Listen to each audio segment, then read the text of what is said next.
ಈ ಮಕ್ಕಳು ಏನಕ್ಕೆ ಇಲ್ಲಿ ರೆಸ್ಟ್ ಮಾಡ್ತಾ ಇದ್ದಾರೆ ಗೊತ್ತಾ? ಬನ್ನಿ ಹೇಳ್ತೀನಿ.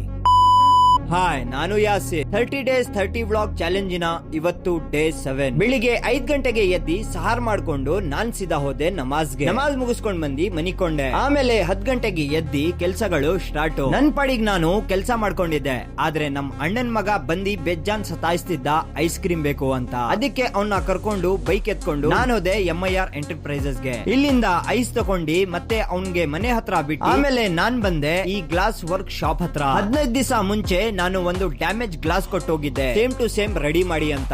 ಆದ್ರೆ 15 ದಿವಸ ಆದ್ರೂನು ಇವರು ರೆಡಿ ಮಾಡಿರ್ಲಿಲ್ಲ. ಅದಕ್ಕೆ ಇವತ್ತು ಗ್ಲಾಸ್ ಸೆಲೆಕ್ಟ್ ಮಾಡಿ ಫುಲ್ ಪೇಮೆಂಟ್ ಮಾಡಿ ನಾಳೆ 10 ಗಂಟೆಗೆ ಬರ್ತೀನಿ ಅಂತ ಹೇಳಿ ಸೀದಾ ಬಂದೆ ನಮಾಜ್ಗೆ. ನಾನು ನಮಾಜ್ ಎಲ್ಲ ಮುಗಿಸಿ ಹಿಂದೆ ತಿರುಗಿ ನೋಡಿದ್ರೆ ಈ ಮಕ್ಳು ಉಪವಾಸ ಇದ್ದಿ ಫುಲ್ ಸುಸ್ತಾಗ್ತಿದೆ ಅಂತ ಮಸೀದಿನಲ್ಲೇನೆ ರೆಸ್ಟ್ ಮಾಡ್ತಾವ್ರೆ. ಆಮೇಲೆ ನಮ್ಮ ದೋಸ್ಗಳ ಹತ್ರ ಬಂದೆ. ಇಲ್ಲಿ ಯಾಸಿನು ಕೆಲ್ಸ ಮಾಡ್ತಿದ್ದ, ಇಂದಾದು ಟೈಮ್ ಪಾಸ್. ಇವ್ರನ್ನ ಮಾತಾಡ್ಸ್ಕೊಂಡಿ ನೆಕ್ಸ್ಟ್ ವಿಸಿಟ್ ನಮ್ಮ ಅಂಗಡಿ. ಬೇಗ ಬೇಗ ಅಂಗಡಿ ಎಲ್ಲ ಜೋಡಿಸ್ಕೊಂಡು ಎಲ್ಲ ಐಟಮ್ ಅಂಗಡಿ ಹತ್ರ ತಕೊಬಂದ್ ಇಕ್ಕಿ ಸಮೋಸ ತೆಲ್ಸೋದ್ ಸ್ಟಾರ್ಟ್. ಉಪವಾಸ ಬಿಡೋಕ್ಕಿಂತ ಮುಂಚೆನೆ ಇವತ್ತು ಸಮೋಸ ಎಲ್ಲ ಸೇಲ್ ಆಗೋಯ್ತು. ಇವತ್ತು 10 ನಿಮಿಷ ಮುಂಚೆನೆ 2 ಸಮೋಸ ತಕೊಂಡಿ ಉಪವಾಸ ಬಿಡೋಕೆ ಅಂತ ನಾನು ಮಹಬೂಬ್ ಭೈ ಅಂಗಡಿ ಹತ್ರ ಹೋದೆ. ಇವತ್ತು ನಮ್ಮ ಎಲ್ಲಾ ದೋಸ್ಗಳು ಇಲ್ಲೇ ಇಫ್ತಾರ್ ಮಾಡ್ತಿರೋದು. ಇವತ್ತಿಂದು ಇಫ್ತಾರ್ ಮಾಡಕ್ಕೆ ನೆಕ್ಸ್ಟ್ ಲೆವೆಲ್ ಮಜಾ ಸಿಕ್ತು ಬಿಡಿ. ಇಫ್ತಾರ್ ಎಲ್ಲ ಮುಗಿಸ್ಕೊಂಡು ಮತ್ತೆ ನಾನ್ ಬಂದೆ ನಮಾಜ್ಗೆ. ಸೊ ಇವತ್ತಿಗೆ ಇಷ್ಟೇ. ನಮ್ಮ ವ್ಲಾಗ್ ಚೆನ್ನಾಗಿದ್ರೆ ಲೈಕ್ ಮಾಡಿ, ಶೇರ್ ಮಾಡಿ, ಮತ್ತೆ ಫಾಲೋ ಮಾಡೋದನ್ನ ಮರಿಬೇಡಿ. ನಮ್ಮ ವ್ಲಾಗ್ ಹೆಂಗಿದೆ ಅಂತ ಕಮೆಂಟ್ ಮಾಡಿ. ಸೊ ಇವತ್ತಿಂದು ಫುಲ್ ಲಾಂಗ್ ವ್ಲಾಗ್ ನಾನು ಯೂಟ್ಯೂಬ್ ಚಾನಲ್ ನಲ್ಲಿ ಹಾಕಿದ್ದೀನಿ. ಇವತ್ತಿಂದು ವ್ಲಾಗ್ ಅಂತೂ ಫುಲ್ ಮಜಾ ಬಿಡಿ. ಲಿಂಕ್ ಬಯೋ ನಲ್ಲಿ ಇದೆ,